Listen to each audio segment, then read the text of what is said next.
¿Cuál es la interpretación clásica de las guerras de independencia? La interpretación clásica de las guerras de independencia ha tenido básicamente dos vertientes. Una, que había unas persistentes naciones americanas que se liberan de una persistente nación española. Y la otra, que es una guerra en la cual las clases subalternas se sublevan contra la opresión de los grupos hegemónicos. Esas serían, digamos, las dos interpretaciones. Yo lo que mantengo en el libro, y creo que lo demuestro, es que las dos interpretaciones son profundamente falsas. O sea, son profundamente falsas ¿en qué sentido? En el sentido, con respecto a la primera, que esas naciones no existían, entre otras cosas porque la monarquía católica era, y es la expresión que utilizo literalmente, una monarquía anacional. ¿Qué quiero decir esto? Quiero decir con esto que fundamentalmente lo que definía el contexto político de la monarquía católica era ser súbdito del monarca católico. Eso es lo que definía. Y si nosotros a un nuevo hispano del siglo XVIII le hubiésemos preguntado qué era, desde luego nunca nos hubiese dicho que era mexicano y que formaba parte de una nación mexicana. No nos hubiese dicho cosas muy curiosas desde nuestra perspectiva. Nos hubiese dicho que era católico y esa era la identidad fundamental. Lo que definía su identidad era el hecho de ser católico.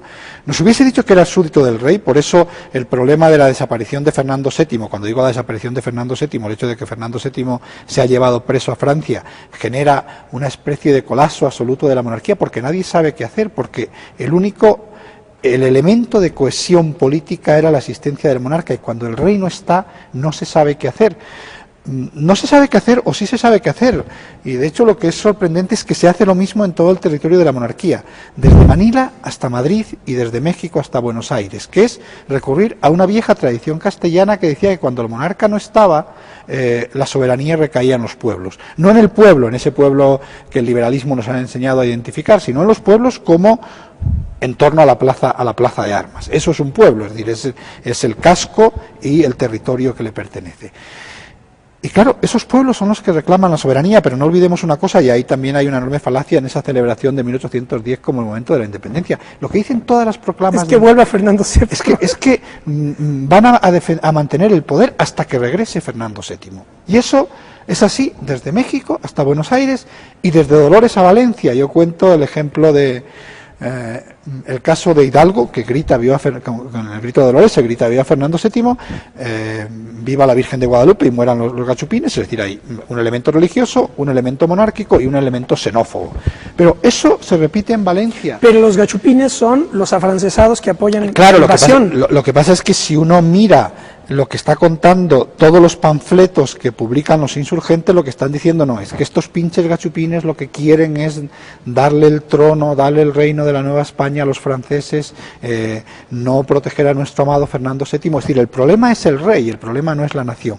No es la nación porque la nación no existe. O sea, no existe. La nación se construye a lo largo del proceso de las independencias, y yo digo una frase que creo que lo resume perfectamente en el libro y que mantengo. Las naciones no fueron la causa de las guerras de la independencia, fueron la consecuencia de las guerras de independencia. Entonces, esa sería la primera cuestión. La otra cuestión es un enfrentamiento entre ricos y pobres, por decirlo de alguna forma. Bueno, en todo caso, si fue un enfrentamiento entre ricos y pobres, uno de los documentos no se lo encuentra por ningún lado. No se lo encuentra por ningún lado, ¿por qué?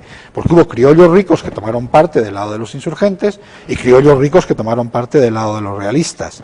Y grupos indígenas que participaron en la guerra del lado de los realistas, y grupos indígenas que participaron en la guerra del lado de los insurgentes. Por lo tanto, yo la conclusión que llego en el libro es que fundamentalmente si esa guerra fue una guerra civil en la cual se vieron involucrados todos los grupos sociales, aunque con una participación mayoritaria, y eso también quiero dejarlo claro, en la parte dirigente del movimiento de las élites criollas, que estuvieron de un lado y de otro, estuvieron del lado de los insurgentes y estuvieron del lado de los realistas.